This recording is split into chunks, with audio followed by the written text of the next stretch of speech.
Cuando parece que Bitcoin no tiene techo y que su valor solo puede subir, un analista técnico ve todo lo contrario, una caída histórica a la vuelta de la esquina. Hoy vamos a meternos de lleno en su análisis, que nos transporta a un muy tenso octubre del 2025, para entender por qué cree que se está gestando la tormenta perfecta. Y para que nos hagamos una idea de lo que está en juego, empecemos con esta frase tan potente. El analista que vamos a seguir, Jesús Navarrete, llegó a hacer una comparación que pone los pelos de punta. Una caída reciente de Bitcoin provocó más pérdidas que el mismísimo crash de 1929. Ahí es nada. ¿Cuál es el escenario? Imaginen esto. Estamos a mediados de octubre del año 2025.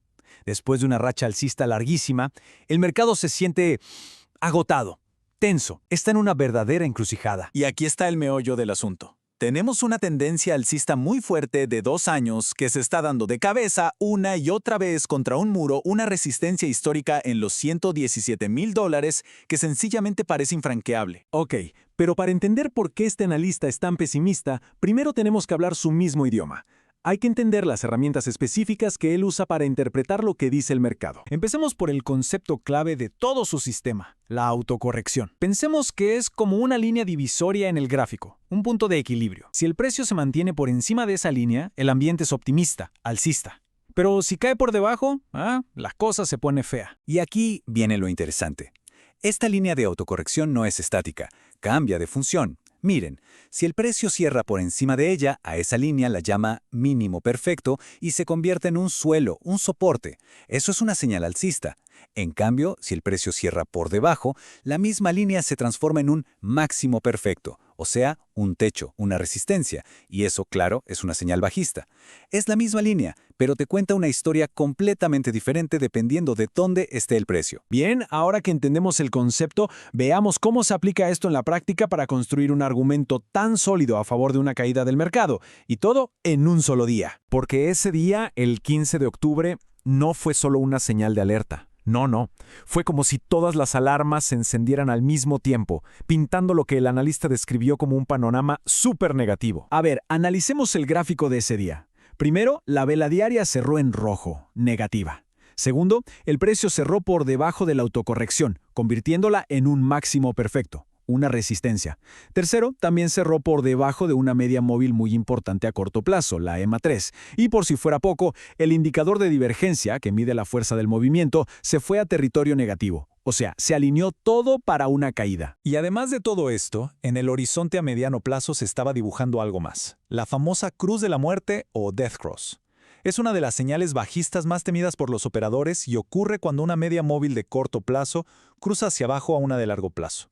Una muy mala señal. Y esta presión vendedora era palpable. Miren este número. 5. 5 veces intentó el precio romper un soporte clave, la EMA 200, que muchos consideran la última línea de defensa antes de declarar oficialmente un mercado bajista. 5 intentos fallidos, que solo mostraban una cosa. La fuerza de los vendedores era cada vez mayor. Pero para entender por qué el analista estaba tan seguro de su predicción, hay que retroceder un poquito en el tiempo.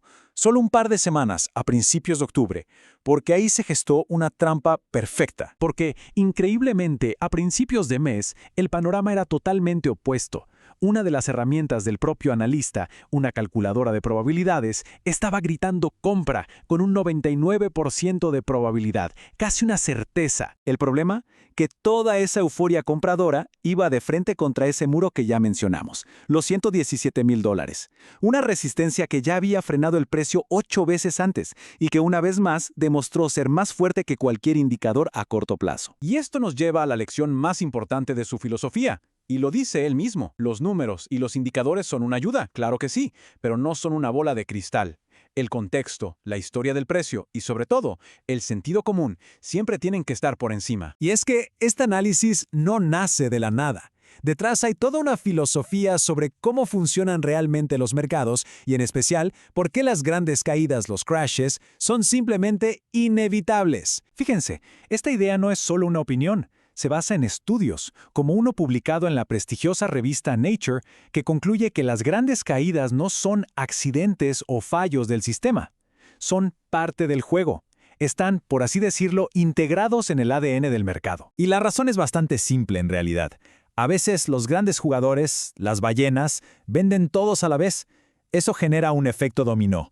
una cascada de ventas que el sistema no puede absorber. Se puede intentar regular, pero no se puede evitar. Es un proceso natural del mercado. Entonces, ¿cuál es la conclusión práctica de todo esto? Pues algo que seguro hemos sentido todos alguna vez. El FOMO, ese miedo a quedarse fuera de la subida. La lección aquí es aprender a controlarlo, porque comprar en el pico de la euforia suele ser la receta para el desastre. Ok, entonces, si juntamos todo, las señales técnicas del 15 de octubre, esa resistencia histórica tan fuerte y esta filosofía de que las caídas son inevitables, todo se reduce a una sola pregunta fundamental. Para resumir el caso del analista, lo que parece ser optimismo a corto plazo es, en realidad, una trampa. Los indicadores se han puesto en contra, la historia juega en contra, y todo apunta a que el mercado está en una posición mucho más frágil de lo que la mayoría cree. Lo que nos deja con la pregunta del millón.